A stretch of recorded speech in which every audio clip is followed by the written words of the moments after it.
Matt Sieg is closing in on WPIAL records, but could he break state records? Are the Hopewell Vikings for real? And who are the best 25 players, or who are the best 10 players in the 25 years in the WPIAL and City League this century? We're here to tell you. Welcome to another edition of the Varsity Exeter podcast on the Post-Gazette Sports YouTube channel. I'm Mike White with my colleague Keith Barnes, here for another week to tell you about those big hot topic subjects. We're going to give you predictions on the top games this week, tell you some people, where are they now, and our fantasy league, who did the best. Someone is really struggling here in the fantasy league, Post-Gazette Fantasy League for high schools. So, Keith, 2 weeks out of the way in the WPIAL City League football season, ready for week 3. Absolutely. And sports fans, when the game's on, there's only one spot you need to be: Dave & Buster's in Homestead. Catch every play on massive HD TVs, fuel up with fan favorites like wings and burgers, and keep the fun going with the latest games and ice-cold drinks. Whether it's happy hour, game day, or just a night out with friends, Dave & Buster's Homestead is where Pittsburgh goes to eat, drink, play, and watch sports. Proud sponsor of the Post-Gazette Sports WPIAL channel. Now, Mike, let's jump into this. We're going to start off talking about, in our first segment, Matt Sieg, and that's never a bad place to start. Well, Keith, he's closing in on WPIAL records. He only needs 6 touchdowns to break the WPIAL career record for touchdowns. He has 112. The record is 117 by Tyler Boyd and also Lamont Wade. And he also is going to break, without injury, the WPIAL yardage record. He needs only around 1,000 right now, and the way he goes, he's going to get that barring injury. He'll get that this season. That's held by Lenny Williams. He's going to pass Phil Jerkovic soon, who's number 2 in the list. But Keith, looking at it, does this kid have a chance to break state records? And when I say that, I bring it up because you look at him. He has, as I said, the 112 touchdowns. The career touchdown record is 138 in the state by Gage Garcia of Southern Columbia from 2016 to 19, according to the Pennsylvania Football News. And the yardage record is Stone Saunders, quarterback from Bishop McDevitt, who's now at Kentucky.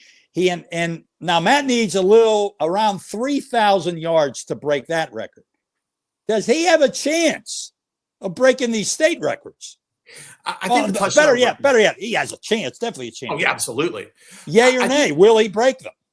The touchdown record, I say yes. I say he's going to break the touchdown record. The total state record. The state record. Oh, he's going to break the WPL record. He might break that next week. But as far as the yardage record, to do that, he would have to make a run at least to the state semifinals, because he's got to have it's got to be a massive number of games. He needs over 3,000 yards to get there. Can they make a run to the state championship game this year? Of course they can. They're probably we have them ranked number 2 in Class 1A right now, behind Clairton, and they could certainly beat Clairton in the WPL final this year if they make it that far.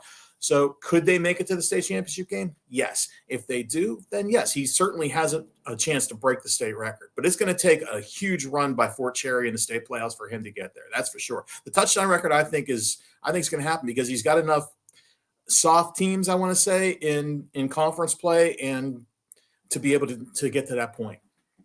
Well, here's what I say. Yeah, he does. You're right. He needs over 3,000, around 3,000 yards, right, to break the state record. This is eye-opening, I think, because everybody just talked about the WPIAL records, but I think if you look at the state records, it's really eye-opening what he has a chance to do.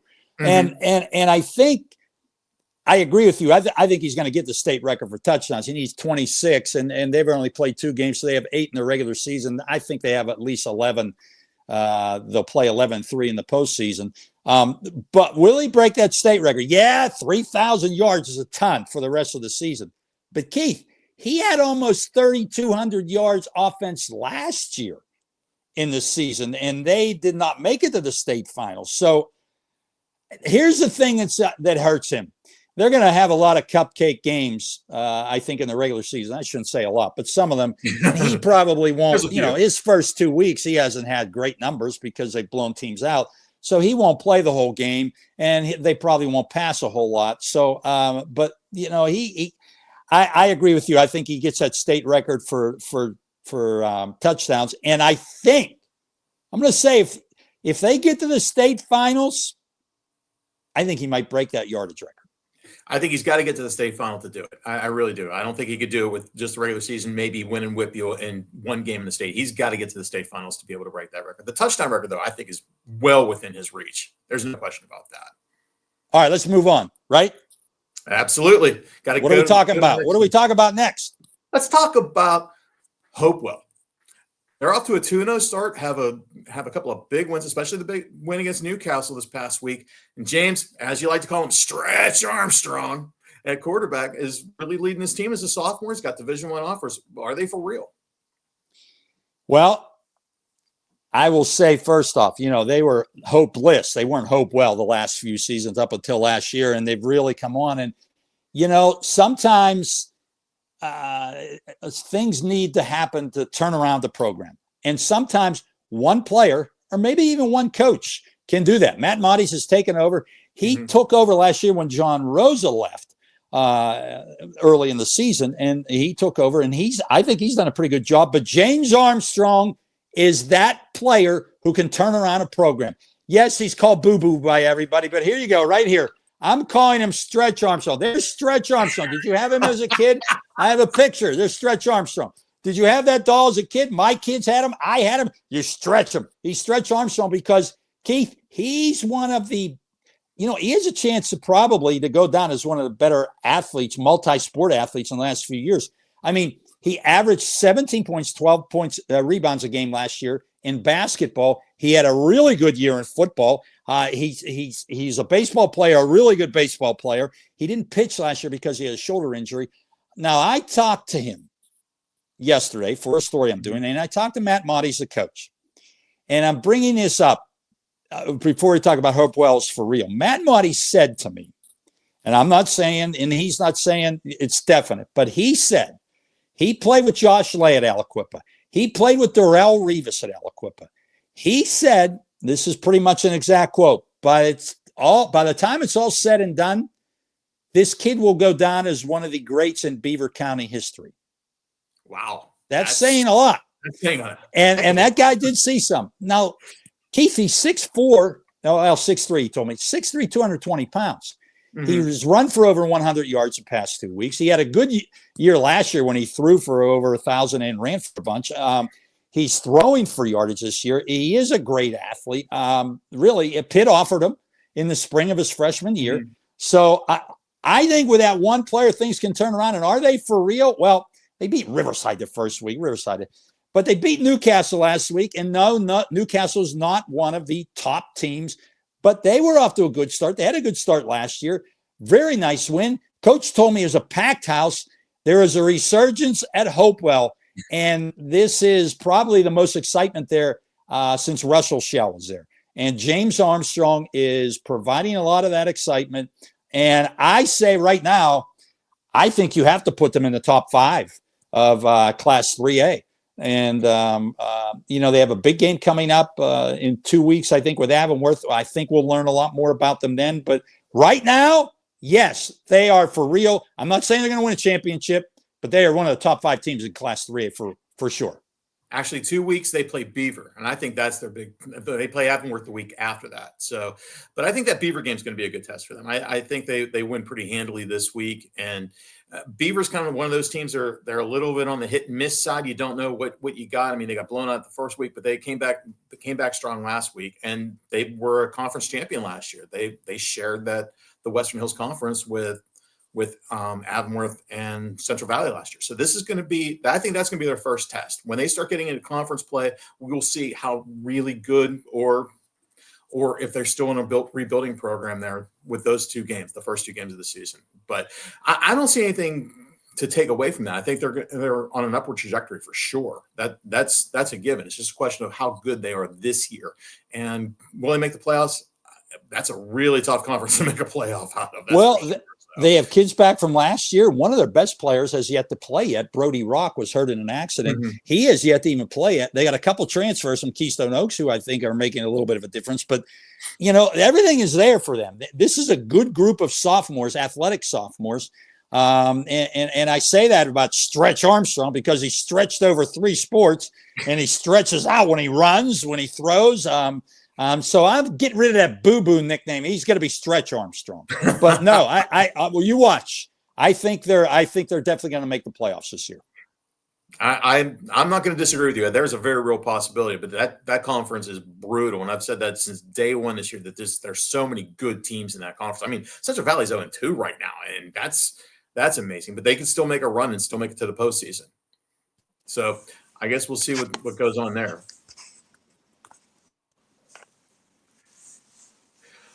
Okay. So let's move on to the next thing. And this is going to be interesting. And Mike, you did a story this past week on the top 10 players in the last 25 years in the WPIAL. And I thought it was an interesting list, and to be perfectly honest. So why don't you talk about that a little bit? Things like this always create and stoke opinions from people. And I like doing things like this. And I think people like it because they like to have their own opinions. But I will say this, Keith, a lot of times with things like this, it has to be defined on what you are basing your top 25 players on. And I've always said you base it on whatever you want. But I think to do it the right way, you do base it on a lot on high school, what they did in high school.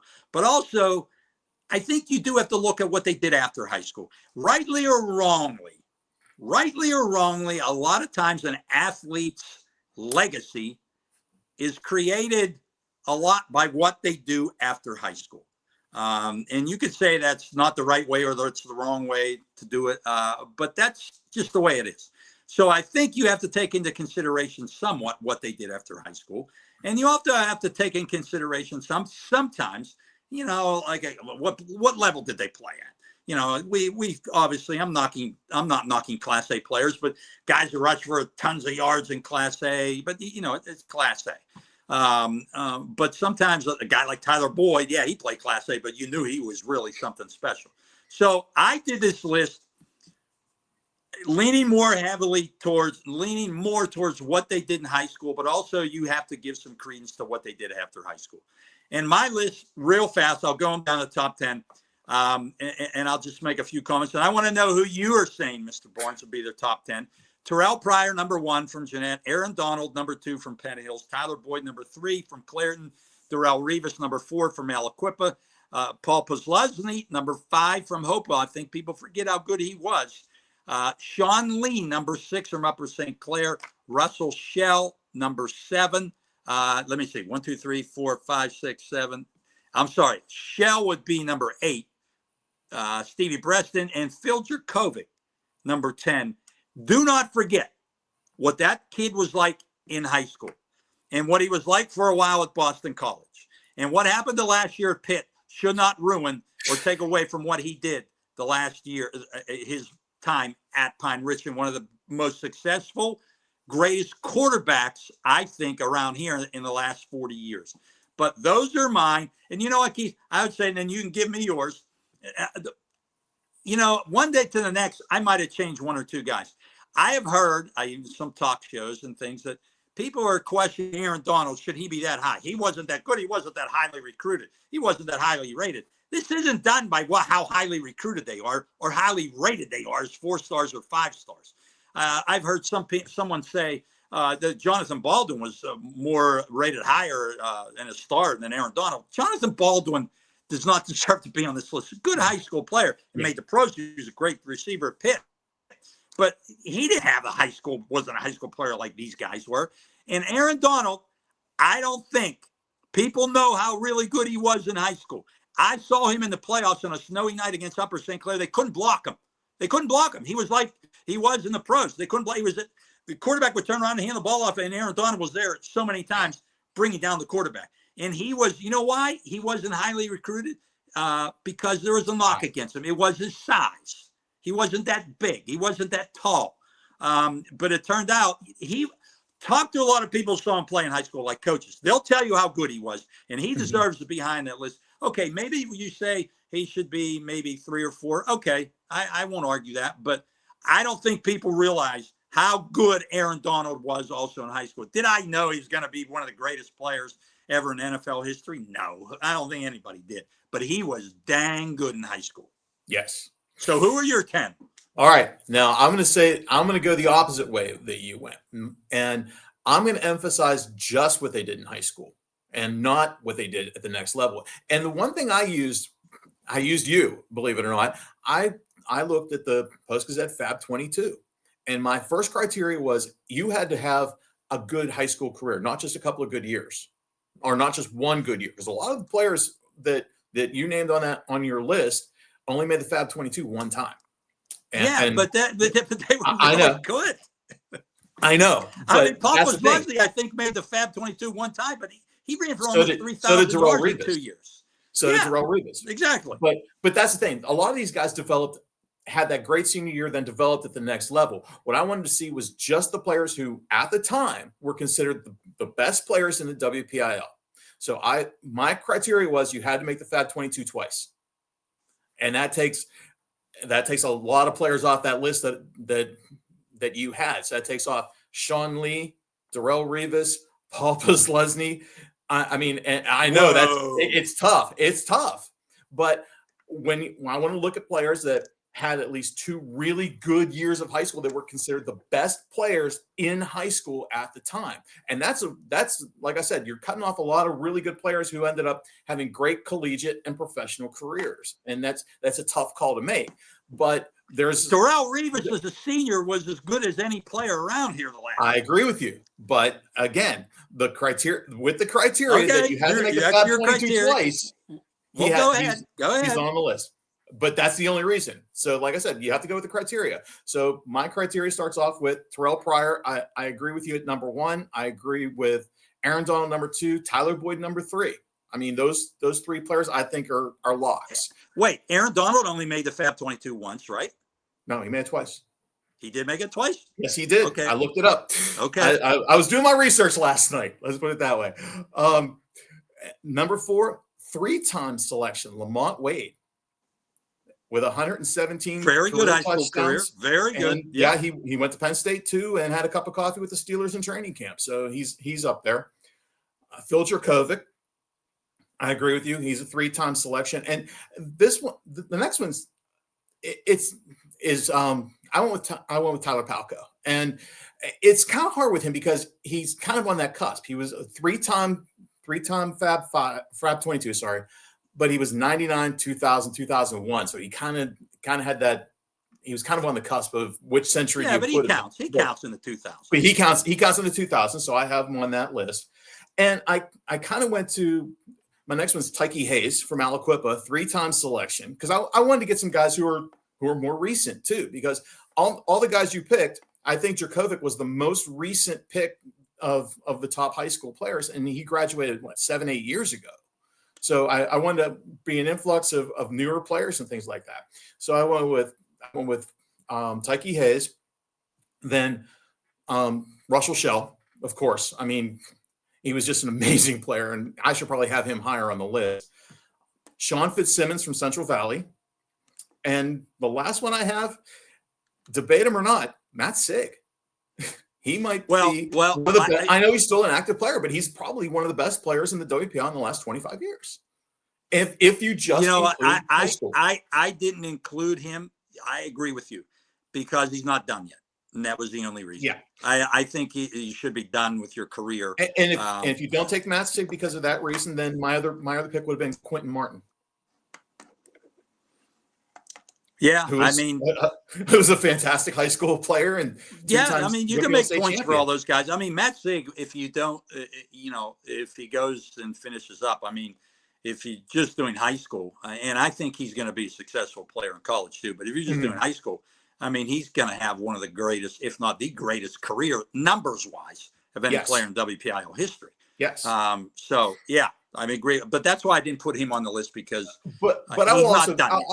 I'll also say this with a caveat. If I was doing the list and I did it the way you did it, I think maybe I might have picked one other person and switched one person out. I mean, that was probably it. I would agree with you like all the way down the line. But, you got, like I said, I went with different criteria just to be different. So, I understand what you're saying about Darrelle Revis, about Sean Lee. I mean, they had amazing careers. Paul Posluszny, I agreed with you, is 100% one of the best players to come out in the last 25 years. But when you when you break it down to just what they did in high school, and when you talk about the Fab 22 as a benchmark, and a lot of people use that as a benchmark for players, then at that point in time, then you can. When I said that they had to make it at least twice, then it cuts a lot of great players off that list. That's your criteria. That's my criteria, and it's not a bad criteria to have. But I won't say what I think of your criteria, but I know you. I know what you think of it, but yeah, I mean, I can't just sit here and say I agree with every single pick you made because I know, but yes, because I would. I agree with your selections, but I want to be a little bit different and bring up some different names that weren't there. Okay, let people talk. Well, that finishes our first segment, right? Yes, it does.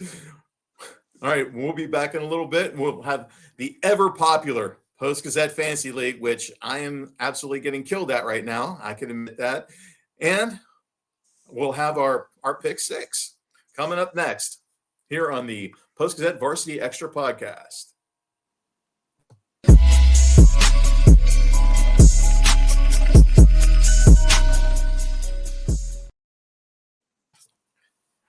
Hi, I'm Keith Barnes of the Post-Gazette here with my esteemed colleague, Mike White, and we're going to talk a little bit about what are we going to do this time? Fantasy football first, or do you want to do picks? Well, it's our second segment here in the Varsity Extra Podcast, Keith, and I think we always go Shining Stars then the Post-Gazette Fantasy League.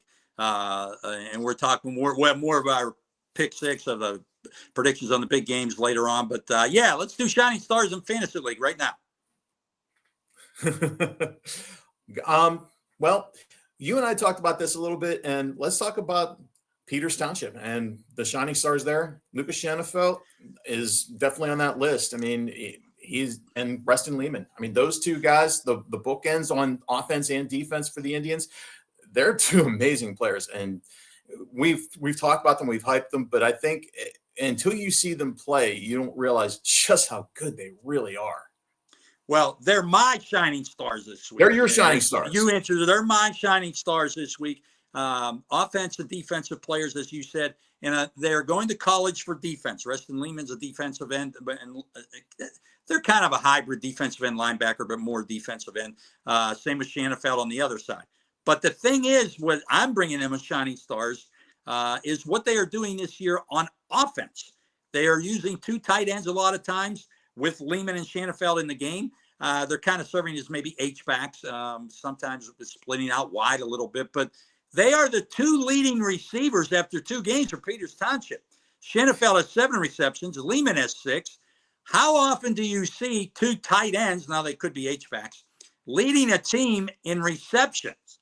I don't think you see that very often around here. Not at this level, but now they have a really good quarterback and throwing them the ball, Nolan DeLucia, but you know, it's not like and here's the thing, they're tight ends, they're big. I mean, Lehman's 6'4", 230, Shanafelt's big, but Shanafelt's averaging 20 yards a catch, and Lehman's averaging 18 yards a catch. That's why I think they're my shining stars this week. And last week, you were at the game against McKeesburg. Reston Lehman intercepted a pass, rumbled down the field for a touchdown of 54 yards at a defensive end spot, showing his versatility. And I think they're my shining stars, not what they're doing for defense, but they are doing well in defense, but what they're doing this year also on offense. Shining stars, Reston Lehman and Lucas Shanafelt. Mm-hmm. Two pretty good choices. Mine is Tyler Ebert from Thomas Jefferson. I mean, what he's continued to build on from last year. I mean, he came out as a sophomore last year, and nobody knew a lot about him, and really picked it up in the playoffs. You know, led them to the WPIAL title. Was outstanding in the championship game against McKeesport. You know, he had 4 touchdowns last week, I believe, maybe 5. I don't know. 4. He had 4. He was on my fantasy team. I know. I knew you'd know. That's why I brought it up.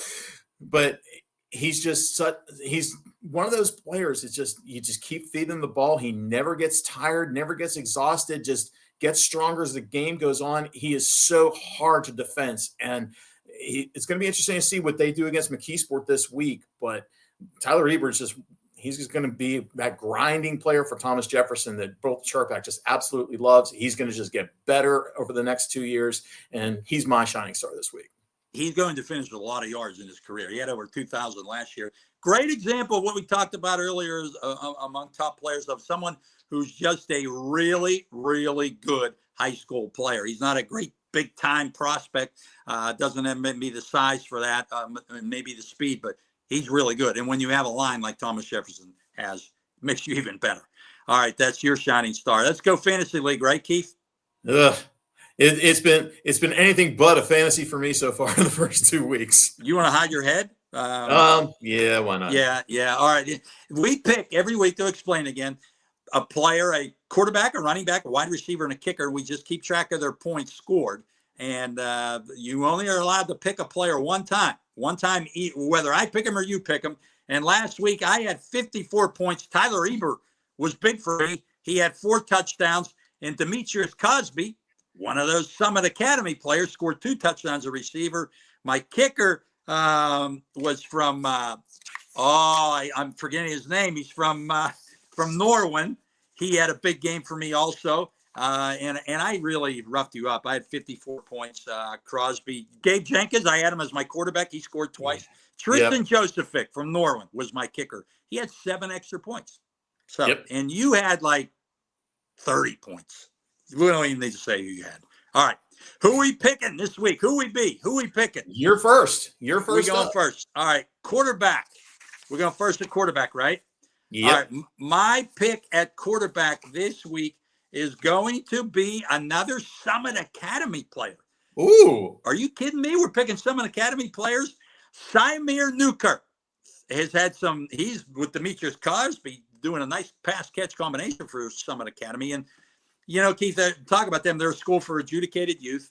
Many people call it a reform school, but kids are sent there. And Newkirk actually has been there. They have new players practically every year, almost an entire new team. He has put up some big numbers the first 2 weeks, and they played Freedom this week. I think he's going to continue to put up numbers, so I'm going to go with him. I'm going to go with Ryan Messina from Elizabeth Forward. He was my next pick. Yeah, he's been putting up some great numbers this year. He's throwing the ball well. He's running for touchdowns. I think he's ready for another breakout game this week, and I got to go with him. He's got to go with the Warrior this week. They play East Allegheny. I know. All right, one of the reasons. You next on the running back. Who's your pick? I'm going to go with a guy who had 7 touchdowns last week, Tim Andracey from Leechburg. And, you know, he returned the opening kickoff, 92 yards for a touchdown, had 6 rushing touchdowns last week, 310 total yards against Best Center. And, yeah, he's got Sarah Catholic this week. I just think he's going to build off of that and just have a monster week this week. My pick at running back is Big Ben Hayes. Big Ben. Well, I don't know if he's big. He might be little. He's from Bentworth, plays in the little classification. He ran for over 300 yards one of the first 2 weeks. He put up big numbers last year. He's putting up big numbers this year. He might be Big Ben again this week because they play Charleroi. Charleroi is, I'm not saying it's terrible, but it's not as good as it used to be. I'm putting my faith in Big Ben Hayes. He's going to score me some touchdowns for Bentworth. All right, wide receiver, I'm going first, right? Yes, you are. My pick is Logan Shade from, I'm not sure I pronounced his last name right, from North Catholic. Now, they had the leading receiver last year coming into the season, Riker Kennedy. He had 5 receptions the first week. He did not play this past week because of an injured ankle. But Logan Shade has turned out to be a big pass catcher and scoring some touchdowns for North Catholic, and Joey Felitsky throwing the ball. They play Blackhawk this week. Not a great Blackhawk team by any means, and Logan's run will be into the end zone. Yeah, I was kind of torn on this one, but I'm going to go with Brandon Murphy from Clareton. They're playing Shadyside Academy. He's become a big target on the outside for Jeffrey Thompson, and I think he's up for another big game this week. He had a couple touchdowns last week in their 79-0 win against Sarah Catholic, and I think Brandon Murphy is going to have a nice big game this week against an undefeated Shadyside Academy team, which is kind of interesting at this point in time of the season. All right, on to kickers. You're first in kickers. Go ahead. I'm going with Haran Zerkat from Fox Chapel. I think they're playing Knock this week, or it's either Knock or Kisk. I can't remember which one they're playing. They're playing Knock. That's what I thought. They're playing Knock this week. Knock is down a little bit. They're coming off a big win against Baldwin last week. I I just think he's going to have a nice lights out kind of game against a team that they should beat. Boy, they really beat up on Baldwin. How bad is Baldwin? Yeah, I mean, really. I'm surprised by didn't that. win a game last year, and looks like they may not win a game again this year. Yeah, they have the longest losing streak in the WPIAL currently. So, but anyway, not that. Yeah, so Haran is going to Georgia, by the way. Yes, rated he number is. one kicker in the country by that cold kicking. All right, my kicker is Sawyer Luthold from Hempfield High School. He's had a field goal, I think, and kicked a lot of extra points. Hempfield not doing too badly. Won the opener and last week, and they play Kiski area this week, so that I think they're going to score some more points. That'll give them a chance to kick some extra points. Extra points. All right, Nice. That does it, right? That does it for this segment. What do we got coming up next? Stay tuned, right? Stay tuned for the Pick Six. That's going to always be fun. And the Where Are They Now? So stay tuned on the PG Sports Varsity Extra podcast.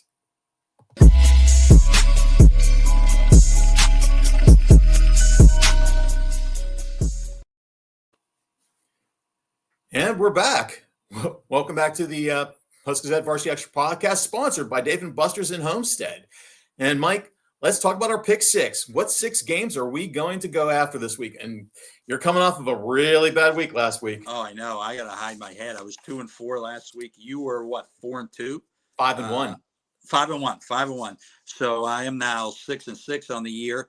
You were 8 and 8-4. 8-4 for you on the year. So yeah, I don't things even know. Balance out to where they should be. Yeah. You got me a fantasy league. Ridiculous. That's ridiculous. You got me a fantasy team, so we go with this. All right. This is and remind everyone, Keith, we got to remind everyone here on the Varsity Extra podcast, subscribe to us on our sports Post-Gazette Sports YouTube channels. We're on Spotify, and like us, get us going. It's picking up more subscribers, and we're going to come at you every week here. In our last segment, is always the Pick Six games, top games around WPIAL City League, and the Where Are They Now segment. All right, so we're going Pick Six. Let's start off with. We're going to start off with Avonworth Aliquippa. Oh, that works for me. All right, who do you like? Me, I like the Quips. I think they came out last week. They showed exactly what they have. I mean, Belvern is not the team they have been in the past, but Aliquippa just came out and just looked really, really good last week in their season opener. And I think it's going to carry over against Avonworth, and that's a huge game at Heinz Field. So I think Mike Warfield making his Heinz Field re-debut after taking a sabbatical for a year last year. I think they're going to be hyped for that game. And Avonworth is a great team, and I know Duke John Core is going to have them ready, but I just see Aliquippa pulling this one out. I think both these teams are in the show me state, and I'm not talking about. I shouldn't say show me. They want to show everybody else. In Aliquippa, you've got people are talking, and including me, that this may not be one of the best Aliquippa teams, not as strong as they've been in recent years. I think they have something to prove. And, they did do well against Belvernon last week, but this is the game they really, I think they want to prove. And then you've got Avonworth. They won the championship last year, and I think they want to prove that, they are the best team in 3A. And they lost last year to Aliquippa at home, but I think they want to go on the road and show, hey, you know what? We're for real. In this game, I'm going Avonworth. I think Luca Neal, I like their defense, what they're doing. I think they're a balanced offense. I'm going to go. It's tough to win down in Heinz Field, but I'm going to go Avonworth. Yeah. All right, next game. This game, you're going to be at this game. Thomas Jefferson at McKeesport. Where else would I be? Big game. What's that? Where else would I be? Yes. Got to go to Waggle Schaefer Stadium whenever I can. It's just the way it is. I'll go this game. I think the biggest thing is the health of Kimo and Spell. I agree. He did not play last week, and they got trounced by Peters Township, and I would expect that. They had 2 linemen out also. You were there. You can talk about that real quick. But, I guess he had an ankle injury. But Thomas Jefferson, I'll go, you know what? They've shown so far, I think they are a little bit above McKeesport still. Even if Kimo Spell plays, I'm going Thomas Jefferson. I'm going McKeesport. I talked to Kimo Spell last week. It was a minor injury. I think he believes that he could have played last week. He believes that he guaranteed me, he says he will be in that lineup today or against Thomas Jefferson this week.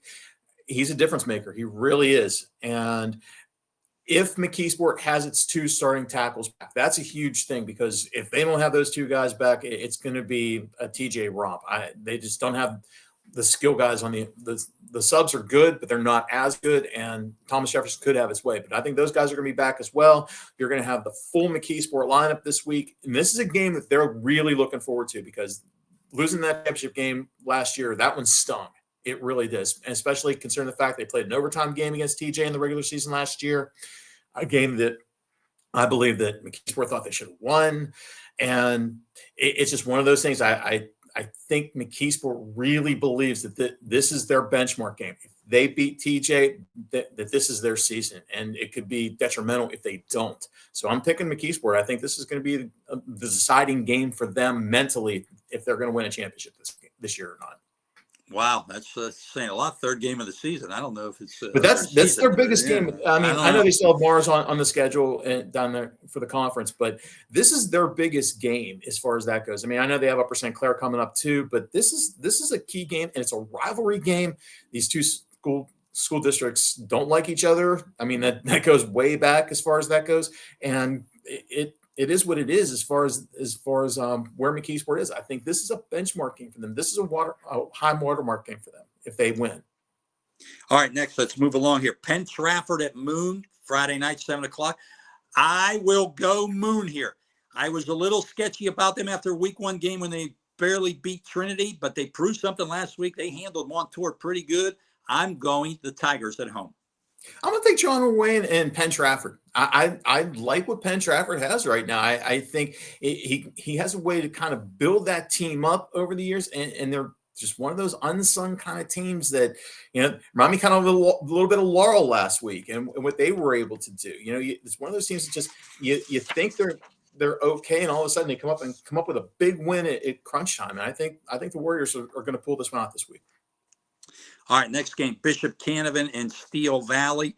Bishop Canevin coming off a loss against Seton. Steel Valley went on the road and won at Washington. Who do you got? I got Steel Valley. Bishop Canevin hasn't showed me that much yet at this point in time, and it's going to take a little bit of time. It's going to be an interesting coaching matchup. That's for sure. When you've got Rod Steele at Bishop Canevin now. He was at one time the coach at Steel Valley, so it's going to be interesting with seeing those two, him and Ray Brazo, go against each other. Well, Deron Barksdale came in a big game last week against Washington. I think he has another big game. I'm going Steel Valley. Bishop Canevin has to prove themselves to me. Next game, Amani Christian at Beaver Friday night again. You go. Who do you like? I like Amani Christian. I really do. Beaver hasn't shown me anything yet at this point in time, but this is the game where if they're going to be a contender in the Western Hills Conference, they're going to have to win. But Amani Christian, just with David Davis and Gabe Jenkins, and they're really starting to fire on all cylinders. I think this is a team that's going to be there at the end at this point. So I'm going with the Saints. I think they're going to go marching in this year. They're going to go marching in action this year. Oh, yeah. Definitely Monty Christian. They have too much for Beaver. I like a Monty Christian also. Last game, and people might say, is this a big game? But, it's hard this week to find a lot of big games. But we picked Freeport and Quaker Valley. Both of them are 2-0. This game might say a little bit about better we know about each team, how this one ends up. I'm going Quaker Valley at home at Chuck Knox Stadium. I'll go to Quakers. I'm going Freeport. There's something about those. There's something about Freeport. They just kind of been building. I have a feeling about them. I think they're going to go into Quaker Valley. I think they're going to win this week. Okay, that does it for our Pick Six segment here on the Varsity Extra podcast. We'll finish up now with our Where Are They Now? Anybody at all, any sport, a player, a coach, where are they now? That maybe had a name in the past, and where are they now? Keith, yours. Where are they now? I ran into Sean Liotta, who used to be the head coach at Burrow, was a head coach at Springdale, was with the Wilkes-Barre Scranton Mavericks in the Arena League. as a coach for a while. And now he's back, and he's an assistant at Leechburg with Randy Walters. So that's going to be interesting to see how he helps that offense. And when you've got a guy who just ran for 7 touchdowns last week, I think he's helping out pretty well at this point in time. Sean's always a good guy, too. I've known him for a really long time. I've known him since his days when he was coaching at Western Moken. So he coached in arena ball for a good number of years. Yes. And correct me if I'm wrong, he quit. He was Burrell's head coach. He quit as Burrell's head coach to be an arena coach. Yes. In the spring. And yes. that fell through for some reason. Yes, it did. And so then he came back and is coaching WPIAL, right? Yeah. Okay. So Sean Leon, where are you now? At Leechburg. My where are they now this week is a player, Keith.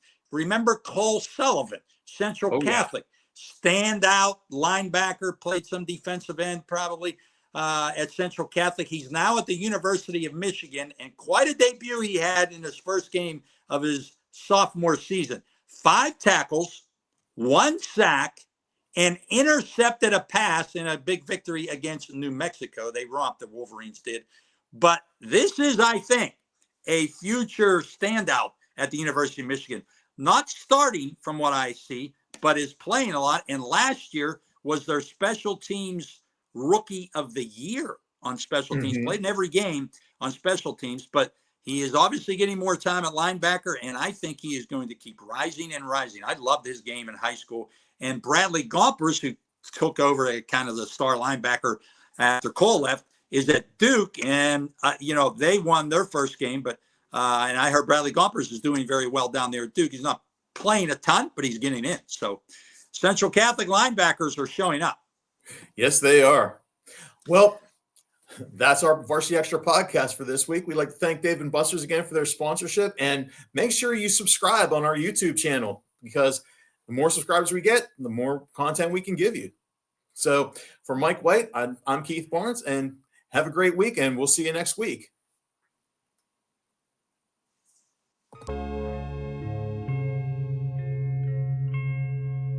Thank you for checking out this content from Post-Gazette Sports. If you watch this video on YouTube, please like the video and subscribe to our channel. For all of the sports coverage the Post-Gazette has to offer, visit post-gazette.com.